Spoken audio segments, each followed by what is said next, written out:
Thank you, Chris Gilson. New this morning, crews are working on getting a lane open where a semi-crash brought traffic to a complete stop. This crash happened on I-40. It was eastbound at mile marker 267, that is 1 mile west of Colonias, that is west of Santa Rosa. Right now, we have not heard exactly what caused this crash or if anyone was hurt. We're checking, and we will keep you posted. All right, a grand jury has indicted a New Mexico home builder whose fraud and embezzlement charges involve millions of dollars, all exposed by our investigative reporter, Larry Barker. Back in May, Larry reported on how William Kalinowski took money from people to build expensive homes in Santa Fe, then never finished the work. And his subcontractors also claim he never paid them. The losses here could be as much as $11 million. Two people filed complaints against Kalinowski with the State Regulation and Licensing Department all the way back in 2008, but the agency took no action. However, after Mr. Barker exposed what happened, the investigation was reopened, and this week, Kalinowski was indicted. I'm elated. After 5 years of frustration and kind of an up and down roller coaster ride, I'm very happy that they are going to do something about this. Having the opportunity to see him in court and facing these charges, and it'll feel good. There'll be some redemption. Without a doubt. Way to go, Mr. Barker. Kalinowski now faces 10 felony counts with a maximum sentence, 90 years in prison. Chevron will pay more than $5 million to settle New Mexico's claims the energy company improperly applied for money from a state environmental cleanup fund. The state says the company claimed it hadn't collected any insurance to pay for cleaning up petroleum contamination from its leaking underground storage tanks at gas stations all around New Mexico, but the state says that is a lie. The company got payments from insurers in secret settlements and never told the state about it. The state says it did pay $1 million to Chevron and will get $5.2 million as part of the settlements. A convicted killer just released from prison is in trouble with the law once again. Let's go, dude. We're out here. No way. Let's go. Joseph Anaya here was pulled over in Santa Fe after folks reported to 911 while he was driving on I-25. The caller said Anaya was driving in the wrong direction. When investigators caught up with him on Cerrillos Road near Jaguar, he was not too happy to see him, as you just heard.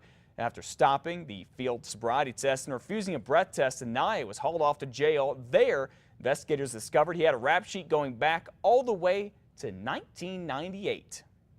It was determined that he had three prior arrests for DWI. Therefore, he was arrested and charged for a felony DWI. Back in 2007, Anaya was charged with murdering a man at a party on Hopewell Street up in Santa Fe. 2 years later, he pled no contest to voluntary manslaughter. He was released just this summer. Deputies say he's lucky it didn't kill somebody on Monday morning and ended up back in prison. Even though Anaya refused a breath test, deputies say it was clear he was intoxicated, so they got a warrant to draw blood. They're waiting on results for that right now. Well, investigators say fires across Los Chavez, south of Los Lunas, may be arson. Take a look. Remember this fire we showed you about? Happened early Monday morning at a barn at Toby's Doors. The fire was so intense it took nearly 8 hours to get everything under control. At the same time, it destroyed about 2,000 bales of hay worth about $10,000, as well as metal doors, some thousand of them, near the barn. The owner's daughter says the fire itself is not what is hitting her dad the hardest. He's worked his whole life for this, and he's been here 40 years, and to see some of this go up in smoke is tough. Valencia County's fire chief says his crews investigated a series of suspicious fires in the area in the last few months. Well, they dodged the rain. In fact, no rain came down at all in the Albuquerque area yesterday, thank goodness, to dampen the opening of the New Mexico State Fair. This is the fair's, get this, 75th year, and there are lots of new things going on there, along with some exotic fair food and all your standard classics, too. There's even a new roller coaster. That would not be it for the thrill seekers out there. In fact, it's the largest portable roller coaster in the country. Fair's last day is Sunday, the 22nd. You got about a week and a half to get there. Admission, well, tickets are just $10 for adults, $7 for kids and seniors. They have not gone up. And don't forget, this Saturday is the annual State Fair Parade. That begins at 8:30 in the morning. Have fun with that. A restaurant here in New Mexico shines in the national spotlight on the Food Network's hit show Diners, Drive-Ins, and Dives. The host, Guy Fieri, Fieri just wrapped up filming this week's episode at Albuquerque's The Cube barbecue restaurant in Central. Network says it chose The Cube because of its passion for food and commitment to making 100% of the menu from scratch using fresh and local ingredients. That's the way we like it. The episode will air in 3 to 6 months. They even shot off the balcony of my condo for that show.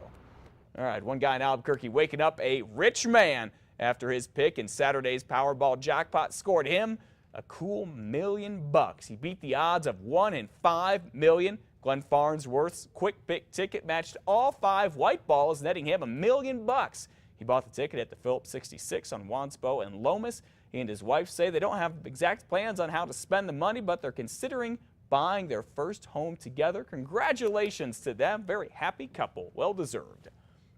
Well, Sandia preparatory middle and high school students getting a lesson today in how to put an end to bullying. The Safe Teen organization educates teens about the consequences of poor decisions.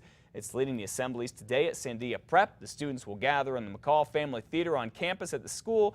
They'll be offered information about how to confront and minimize bullying, also how to prevent it. It's a big deal in schools these days.